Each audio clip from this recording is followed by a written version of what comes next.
I was about to do something I'd never done before, experience something I'd never seen before, visit a place I'd never been to before. The place that the cult has been prohibited. This was an exciting day. It began with Dad cranking up the Red Arrow, the Vauxhall Viva. This car was the luxury version, fire red, with a white interior. Unfortunately, it was 1982, not 1972, and so it was now a banger. The only thing missing was one of those long brass horns with a big black squeezer. And a circus fan hanging out in the passenger seat window squeezing it. It was embarrassing. But at least it was red, and it got us from A to B. On this special day, B was Anfield.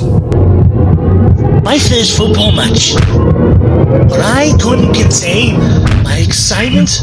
The fans started building, all heading in the same direction, and out from the ground rose this magnificent castle. Size of that Fortress Anfield. I tightened the grip at that sound.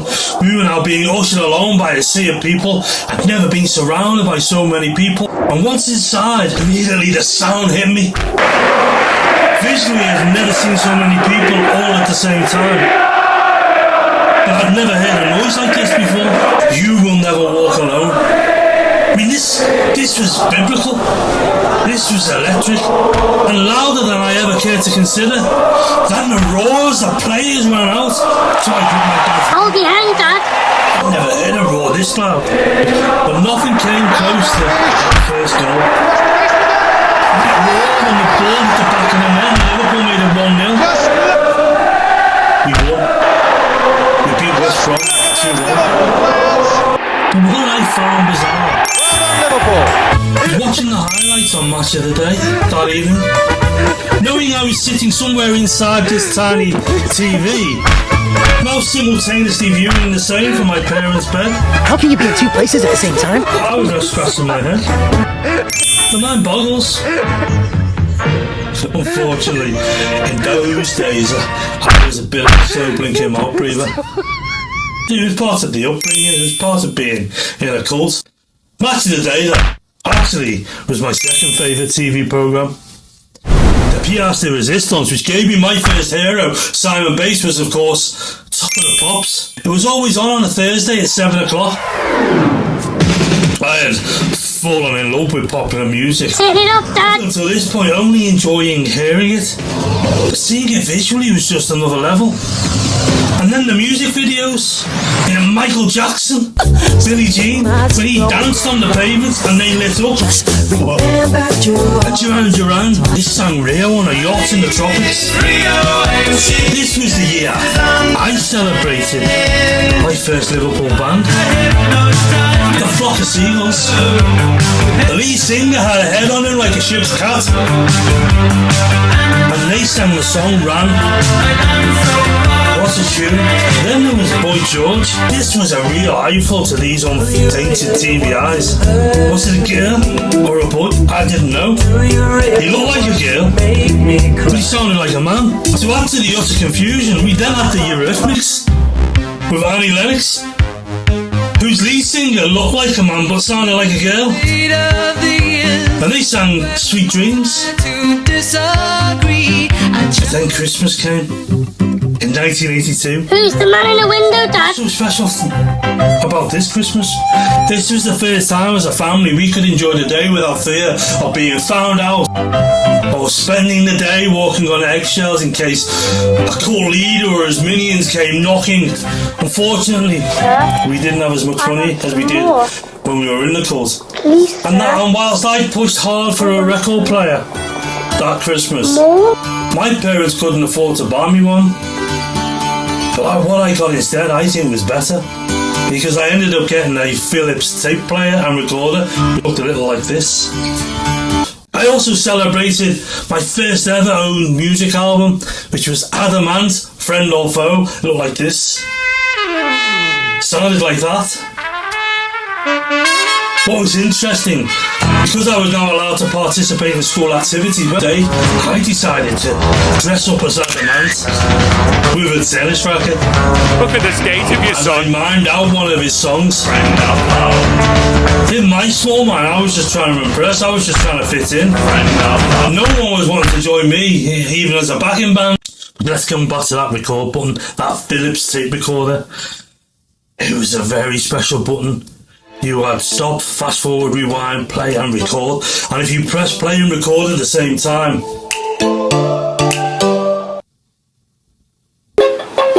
something special happened. But this was the first ever button with any real significance in my life. A button I could press, but without getting into trouble. A button that opened up the door to many hours of pleasure and the beginning of my long and passionate association collecting music. The start of the soundtrack of my life. This little button on my new tape recorder allowed me to record whenever, wherever and whatever I was prepared to feed into that little inbuilt listening microphone. But when Thursday came around, when it was 7 o'clock, when Top of the Pops was on, our living room, it had to be like a library's library. Everyone shut it now. Top of the Pops, a good band around. It's your zoo. I ain't getting on no plane. As I pressed those two buttons to play and record simultaneously, when I held that tape recorder mic next to the TV speaker, the recording had begun. It had to be timed to perfection to cut out the presenter and get the start and the end of the song only. Came from the city, walked into the door. I turned around when I heard the sound of footsteps on the floor. Love just my addiction. This was serious business. This was my only chance to grab this song off this TV. I didn't want to hear a mouse fart. Never mind my brother or dad. They would love letting rip. They'd been holding their rectums in all day for this moment. And then they would trigger as they would try not to laugh. And my face was creased up and distorted. The expression of utter rage was glued to me, positioned me, hoping that their vulgar arse trumpets could be heard on my recording. Agonizingly, I would do my best not to make any further noise, at least until the song came to an end, then I would kick off. Often missing the start of the next song, which would be simply catastrophic. Getting back It's to my just dad. not fair.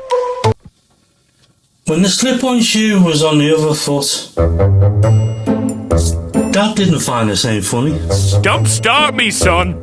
We had a kitchen top, which had a gap between the surface and the top of the washing machine. He's short, it didn't fit. And I stood by this gap and called out to him.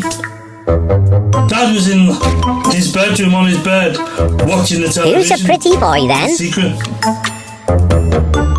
And he wasn't budging. And I kept calling him. Dad!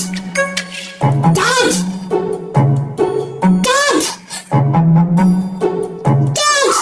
And this went on 10 to 15 minutes until he reluctantly separated his arse from the bed and brought himself downstairs to where I was standing just to shut me up. I'm coming, Just son. to get a bit of peace. But he was less than happy.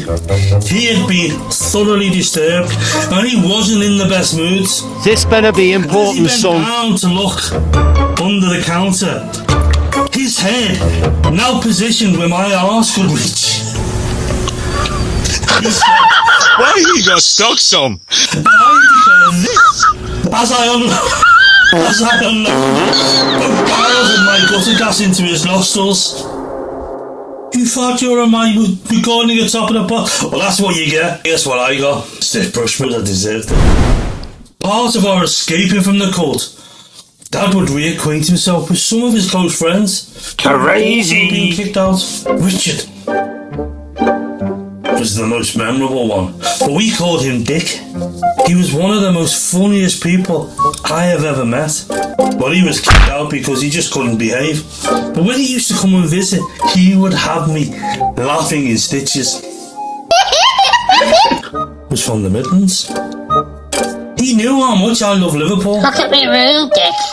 But on one occasion, he'd set up a meeting for us to go and see the full Liverpool team, which included Bob Paisley, Ian Rush, Kenny Dalglish, I mean, how? You just don't get access to these people, even back then. But we all got to meet them firsthand at the training ground.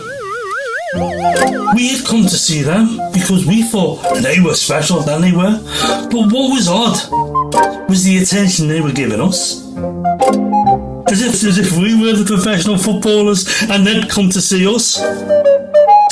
I later learned that this special visit to Liverpool's training ground was arranged off the precept that Dick had phoned Liverpool boot room to explain how he only had 6 months left to live, which of course was a lie from the pit of hell. But he continued that he was on his way down from the Midlands, and one of his final wishes before he fell off his mortal coil would be to see the Liverpool football team up close and personal. The lady on the phone, so impassioned by Dick's plight. Bob Paisley, overhearing the conversation, took control of the call, and he told Dick to make his way down to Liverpool as soon as possible. I always knew how to get the best so he could make Dick's dream come true before he died. Best out of you, Rushy. What a guy Bob was. He introduced us all to each and every player, and he sat down with us all at the end and had a cup of tea as if it was any other day. I got to see these superstars, and I'll never forget that day, even if it was through a lie. Free from the cult, we started to spend more time going out on day trips, something that we weren't able to do properly last time. On this one particular day, we met Dick in Wales. The aim was to go up the Great Orme. He had an old brown Cortina, to which he decided to drive up this one-lane path heading to the summit.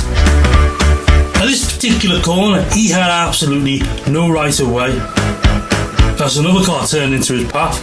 But Dick, he was not moving. I'm not moving! He was adamant, belligerent, stubborn. And the driver in the opposite car, who knew he had the right of way, his patience was now wearing thin because this had gone on for at least 5 minutes. So Dick stopped the engine and got his newspaper out, and he opened up blatantly and started reading it. What's in the news today? To let the driver know he wasn't going anywhere. The other driver's face now red. This guy Do one, did he? But he'd given up because he needed to get to where he was going, and we were now 10 minutes in. I mean, how did I know this? That car was now on. The car was now on 2 wheels, mounting the green grass bank, now at a 45-degree angle. Mowing down all the low scrub foliage in its way. What's the bush, such dickhead? an angle that we could just about see the top of the driver's head, but not too high that the driver couldn't see Dick's 2 fingers pressed up against the window. Calm down, fella! As he drove past, reading his newspaper, not acknowledging him. It was intense, but it was hilarious. So we were ready to move up in the ranks, from a long day out to a stopover. You know, where you go somewhere and spend the day, but don't have to rush home, which is like what we would normally do when we were in the cult, when we had to meet every night. This was the chance to sleep in a bed I've never slept in before, to stay in a room I've never stayed in before, or allowed to stay in ever before. Can you imagine the excitement? We had a trial run on a caravan site in Wales. It was a long weekend. We reconnected with one of Dad's ex-cult friends, Angry Angus. It's Angry here, Mr. Angry. Holiday with us. He wasn't angry. It was ironic, because he was sicker than 2 short planks. He was chased by a dog, who then proceeded to start into Angry's leg. Angus, as usual, unfazed, nearly thanked the dog for his part in needing medical attention. Angus just couldn't get angry. Dad had to rush him to A&E.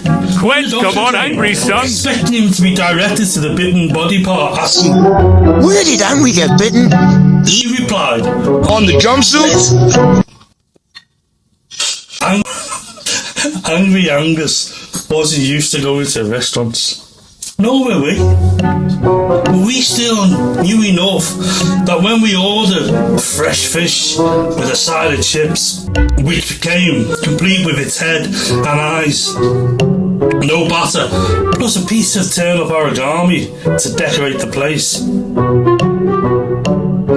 that it was not normal to not only eat the fish, What you doing, and its hungry? head, including its eyes, but also to eat the piece of dried turnip origami used to decorate the place. Angus, you idiots. Ate the whole fish, then gnaw through this thick turnip in the shape of a swan for a good 10 minutes. It was not only highly entertaining, but so fit, because he managed to eat all of this tasteless dry ornament without losing any teeth. I laughed so hard, a little bit of wee came out.